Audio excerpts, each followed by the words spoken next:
David was the king of Israel. As king, David's responsibilities included leading the army. One spring, David sent out the army, and he put another man in charge of it. David stayed in Jerusalem.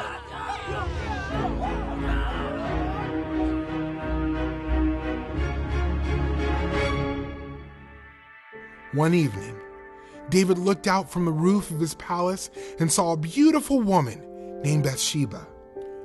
Bathsheba was the wife of Uriah, one of the best warriors in David's army. David sent his messengers to get Bathsheba, and she came to David's house. Later, Bathsheba told David that she was going to have a baby. The baby would be David's. David knew what he had done was wrong. David should not have a baby with someone who was not his wife. So David made a plan to make sure no one found out that Bathsheba's baby was his. David called Uriah home from the battle and told him to go spend time with his wife. But Uriah didn't think it was fair for him to relax at home while the other men were at war. He slept on David's doorstep and refused to see his wife.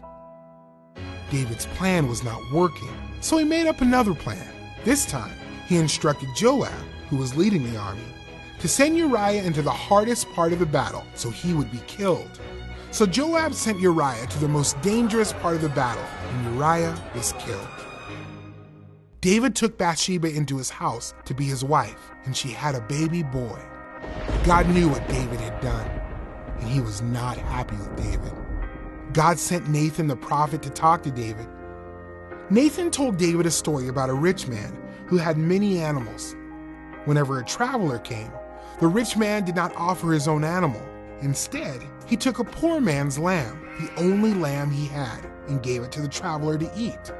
David was angry. The rich man should die, he said. You are the man, Nathan said. God had given David a position of great power, but David killed Uriah to take his wife. David realized he had sinned against God. David deserved to die. You won't die for this, Nathan assured David.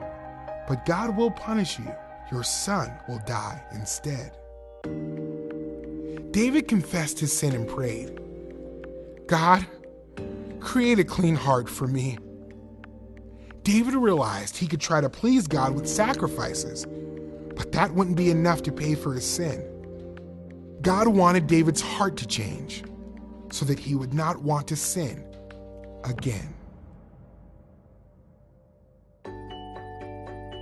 When David sinned against God, God forgave him. But sin always comes with a price. God spared David's life, but David's son died. When we sin, we can receive God's forgiveness because God sent his son Jesus to pay the price for our sin. Jesus died the death we deserve so that we could be made right with God.